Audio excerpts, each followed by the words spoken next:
আসসালামু আলাইকুম প্রিয় দর্শক, শেখ হাসিনা এবার আন্তর্জাতিক সংবাদ সংস্থা রয়টারের সঙ্গে একটা ইন্টারভিউ দিয়েছেন।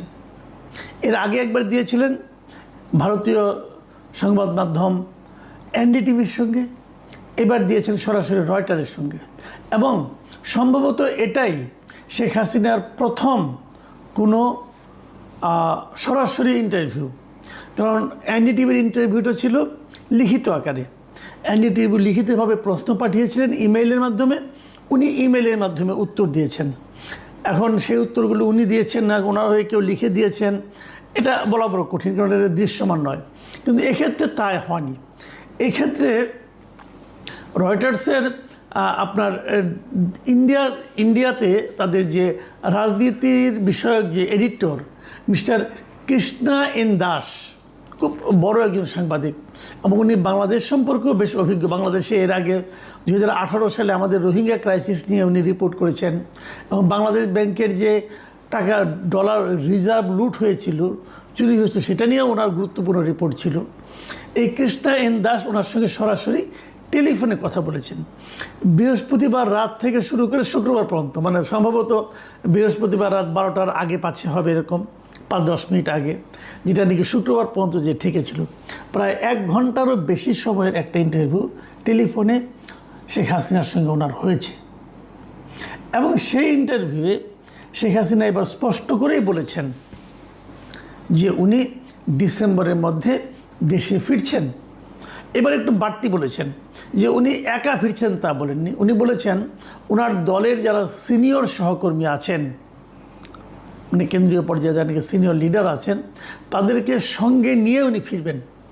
এবং উনি ফিরবেন সারেন্ডার করার জন্য, মানে ওনাদের বিরুদ্ধে যে হুলিয়া আছে, গ্রেপ্তারি পরোয়ানা আছে, তারই প্রেক্ষিতে ওনারা নিজে থেকেই দেশে ফিরে আইনের হাতে নিজেদেরকে সোপর্দ করবেন। এটা কিন্তু একটা বড় ঘোষণা, মাথায় রাখবেন যে এর আগে কখনো এরকম হয়নি।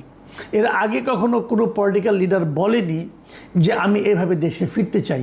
মানে যারা এর আগে পালিয়ে গিয়েছিল বিভিন্নভাবে, নানাভাবে পালিয়ে গিয়েছিল অনেকেই, কিন্তু কেউ কিন্তু বলেনি আমি দেশে ফিরে আসতে চাই। এই প্রথমবার, আগে একবার শুনলাম শেখ হাসিনাই বলেছিলেন, এখন আবার শুনলাম এবার একটা আন্তর্জাতিক মিডিয়ার কাছে উনি বললেন যে উনি দেশে ফিরে যাবেন এবং সেটা ডিসেম্বরের মধ্যেই যাবেন। এখন যে উনি কিন্তু বলেছেন উনি আন্দোলন করবেন না, উনি বলেছেন উনি সারেন্ডার করবেন এবং আইনের অনুযায়ী চলবে। এবং ওনাকে বলা হয়েছিল আপনি গেলে কী হবে, উনি বলেছেন যে ফেরার পর তারা আমাকে গ্রেপ্তার করতে পারে, এমনকি আমাকে হত্যাও করতে পারে, উনি এটাও বলেছেন।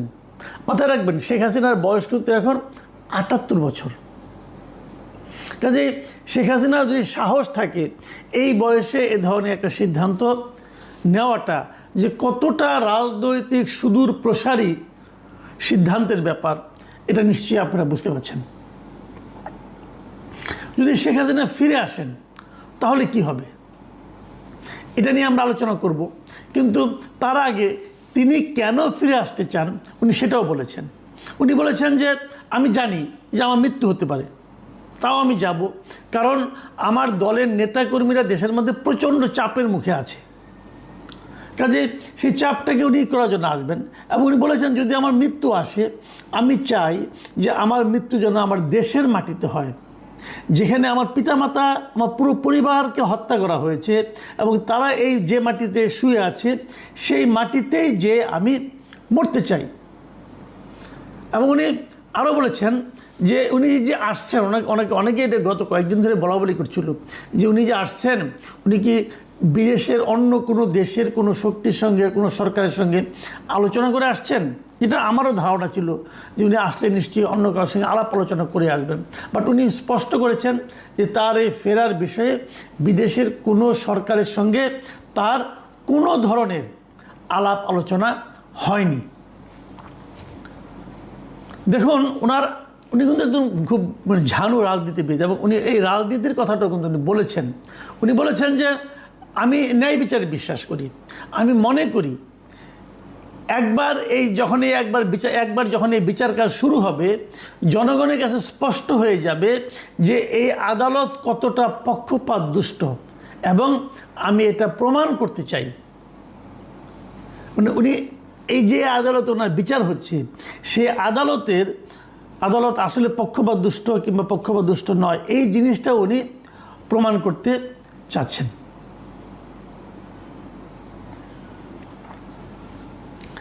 ওনাকে জিজ্ঞাসা করা হয়েছিল যে আপনি যে পালিয়ে গেলেন কেন, আপনি যদি এখন ফিরতেই চাচ্ছেন তো তখন থাকলেন না কেন? উনি যেটা বলেছেন যে জবাবটা সেটা হলো, আমি যে পালিয়ে গিয়েছিলাম তখন আমার জীবন আসলে হুমকির মুখে পড়ে গিয়েছিল, কারণ এই মব অথবা বিশাল একটা জনগোষ্ঠী অথবা ক্রাউড যাই বলেন না কেন, সেটা তার বাসভবনের দিকে যাচ্ছিল, এই জন্য উনি পালিয়ে গিয়েছিলেন, এটা উনি স্বীকার করেছেন।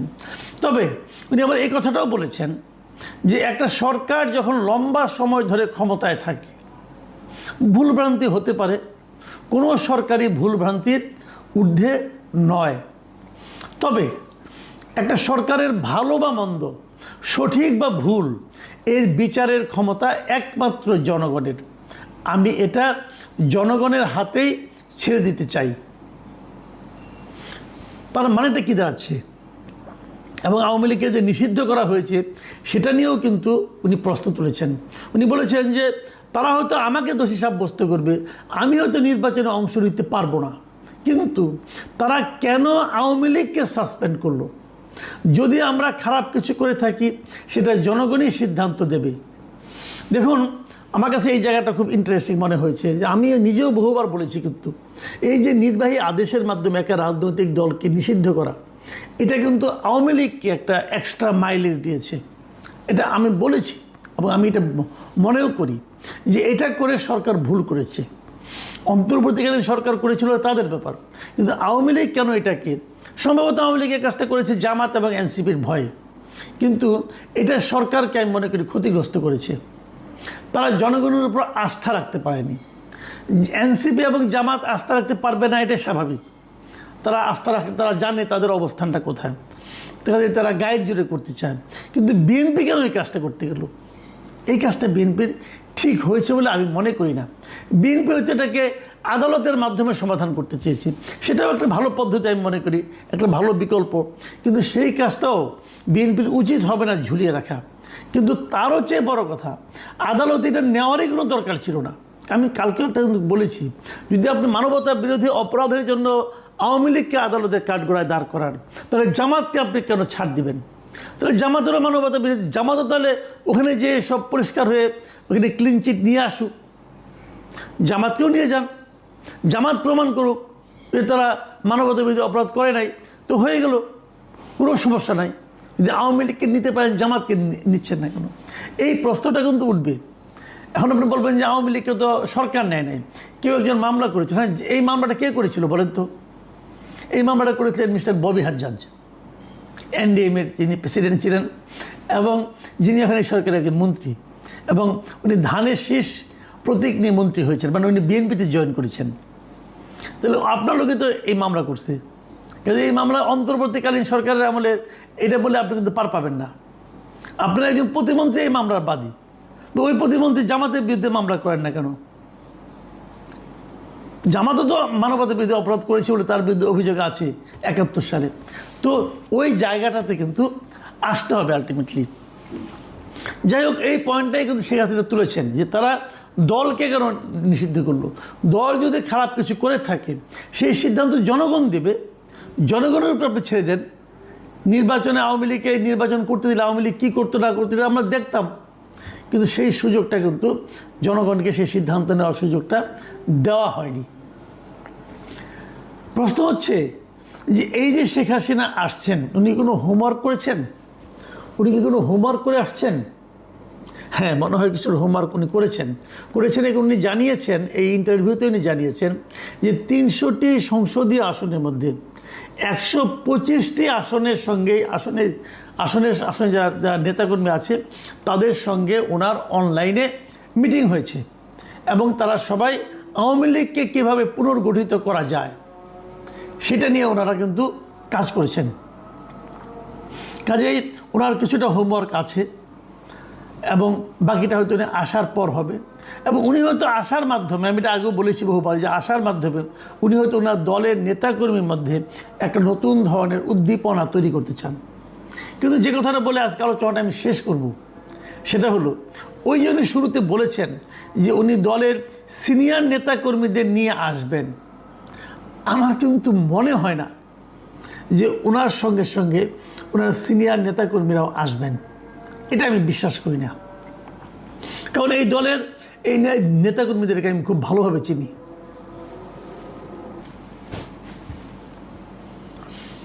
পাশাপাশি আমি শেখ হাসিনাকেও চিনি, অনেক দিন ধরে এতে দেখছি। তো আমার বিবেচনায় শেখ হাসিনা খুবই, বাংলাদেশের যত রাজনৈতিক নেতা নেত্রী আছেন তাদের মধ্যে উনি খুবই একজন সাহসী একজন মানুষ। তার আশেপাশের সাহসও তার যারা সিনিয়র নেতাকর্মী আছেন, যারা সিনিয়র নেতা আছেন তাদের মধ্যে নেই। এবং আমার মনে হয় না উনি যখন আসবেন তার সঙ্গে ওবায়দুল কাদের অথবা জাহাঙ্গীর কবির নানক অথবা বাহাউদ্দিন নাসিম, এদের মতো যারা নাকি জাতীয় নেতা এখন যারা ওখানে দাপিয়ে বেড়াচ্ছেন, অথবা আসাদুজ্জামান কামাল, এরা কেউ আসবেন বলে আমার কাছে মনে হয় না। কারণ এরা অনেকটা আরামপ্রিয় এবং তারা তো ওখানে ভালোই আছেন, টাকা পয়সা তো ভালোই বানিয়েছেন, সেগুলো নিয়ে আরামে আছেন। ওনারা জেলে কেন থাকতে যাবেন? জেলে থাকার মতো অতটা সাহস ওনাদের নাই, যে ওনারা কেউ আসবেন না, শেখ হাসিনাকে একাই আসতে হবে। তবে এটাও ঠিক, ওনারা এই যে সিনিয়র নেতা যাদেরকে শেখ হাসিনা খুবই গুরুত্ব দিয়ে থাকেন, ওনাদের মধ্যে যত কম লোক ওনার সঙ্গে আসবে তত শেখ হাসিনা এবং আওয়ামী লীগের জন্য ভালো হবে। কারণ এই দলটাকে যারা ডুবিয়েছে এবং 2024-এর যে বাস্তবতা, আওয়ামী লীগের যে জনপ্রিয়তা মানে একদম হিমাঙ্কেরও নিচে ছিল, তার পেছনে কিন্তু এই লোকগুলি কাজ করেছে। এই হাসান মাহমুদ, এই লোকগুলি কাজ করেছে, এই ওবায়দুল কাদের, এই লোকগুলি কাজ করেছে। কাজে এই লোকগুলি যত কম আসবে তত আওয়ামী লীগের জন্য ভালো হবে এবং শেখ হাসিনার জন্য ভালো হবে।